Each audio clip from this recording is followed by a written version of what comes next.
Hi friends, welcome to Vanta Vinodam. This is Anitha. ఎలా ఉన్నారండి? ఈరోజు వీడియోలో అయితే నేను మీకు ఎన్నో మెడిసినల్ వాల్యూస్ ఉన్న వామాకుతో రోటి పచ్చడి చేసి చూపించబోతున్నాను. నిన్న మా ఫ్రెండ్ వాళ్ళ ఇంటికి వెళ్ళినప్పుడు వాళ్ళ బ్యాక్ యార్డ్లో చూశానండి. వామాకు చాలా ఉంది, చాలా ఫ్రెష్గా కూడా ఉందండి. ఇంకెందుకండి ఆలస్యం, నేను మీకు ఒక మంచి పచ్చడి చేసి చూపించేద్దామని కోసుకొచ్చుకున్నానండి. ఈ వామాకుతో కషాయం కనుక తాగితే చిన్నపాటి జలుబు దగ్గులకి గొంతు నొప్పులకి కూడా మంచి ఉపశమనంగా ఉంటుందండి. అలాగే కొంతమందికి ఏం తిన్నా కడుపు నొప్పి అజీర్ణం అంటూ ఉంటారండి. అలాంటి ప్రాబ్లమ్స్ అన్నిటికీ కూడా ఈ ఆకు చాలా మేలు చేస్తాయండి. చాలామంది ఇంట్లో వామాకు చెట్లు పెంచుకుంటూ ఉంటారండి. అలాంటి వాళ్ళు కనుక రోజుకి 2-3 ఆకులు కనుక తింటే మంచిగా ఇమ్యూనిటీ బూస్టప్ చేస్తుందంటండి. జనరల్గా మనం చిన్నప్పుడు వినే ఉంటామండి, వామాకుతో బజ్జీలు వేయడం మన పెద్దవాళ్ళు చేస్తూ ఉండేవారు. బజ్జీలే కాకుండా వామాకుతో పచ్చడి చేసుకోవచ్చు, చారు కూడా చేసుకోవచ్చండి. ఇన్ని మెడిసినల్ వాల్యూస్ ఉన్న ఇలాంటి వామాకుతో ఒక మంచి రోటి పచ్చడి చేసుకుందాం రండి. ఇక్కడ నేను వామాకును కూడా ఒక 100 గ్రామ్స్ వరకు తీసుకున్నానండి. కొలత ప్రకారం చూపిస్తున్నాను. ముందుగా మనం తీసుకున్న వామాకుని అంతటిని శుభ్రంగా కడిగి చిల్లులు బుట్టలో వేసుకోవాలండి. దానివల్ల నీళ్ళన్నీ వాడిపోయి ఉంటాయండి. ఇంకా పచ్చడి కోసం 2 టేబుల్ స్పూన్స్ నువ్వుల్ని ఒక ప్లేట్లో కొలుచుకొని ఉంచుకుంటున్నానండి. మన ఇష్టం, ఇంకా కావాలన్నా తీసుకోవచ్చు. అలాగే 1 టేబుల్ స్పూన్ పచ్చి శనగపప్పు, 1 టేబుల్ స్పూన్ చాయ్ మినపప్పు, 1 టేబుల్ స్పూన్ ధనియాలు, 1/2 టేబుల్ స్పూన్ జీలకర్ర, ఇవన్నీ కూడా కొలుచుకుని వేరే ప్లేట్లోకి రెడీ చేసుకుని ఉంచుకోవాలి. అలాగే మన కారానికి తగ్గట్టు 10-15 ఎండుమిర్చిని నేను ఇక్కడ తీసుకుంటున్నానండి. మన ఇష్టం అండి, సగం ఎండుమిర్చి సగం పచ్చిమిర్చితో కూడా చేసుకోవచ్చు.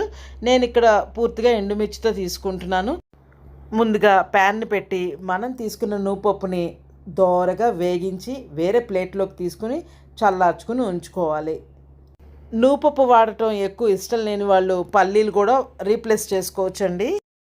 అలాగే మళ్ళీ ప్యాన్ని పెట్టి కొంచెం ఆయిల్ వేసి దానిలో మనం ముందుగా తీసుకున్న శనగపప్పు, మినపప్పు, ధనియాలు, జీలకర్ర మిశ్రమాన్నంతటినీ వేసి దోరగా వేగించి పక్కన పెట్టుకోవాలి.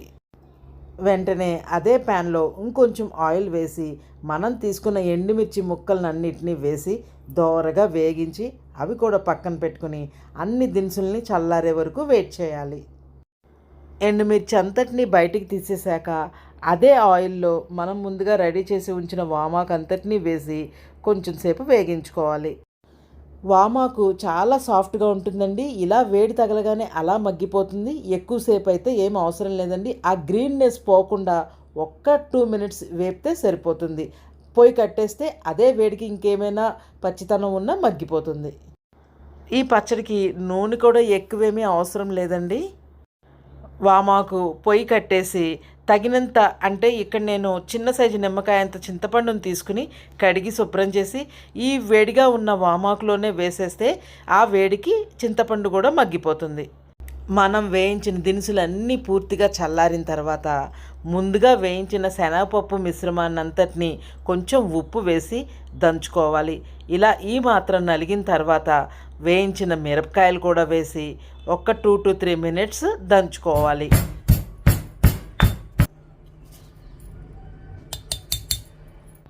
మిరపకాయలు కూడా నలిగిన తర్వాత వేయించిన నువ్వుపప్పును కూడా వేసి శుభ్రంగా దంచుకోవాలి.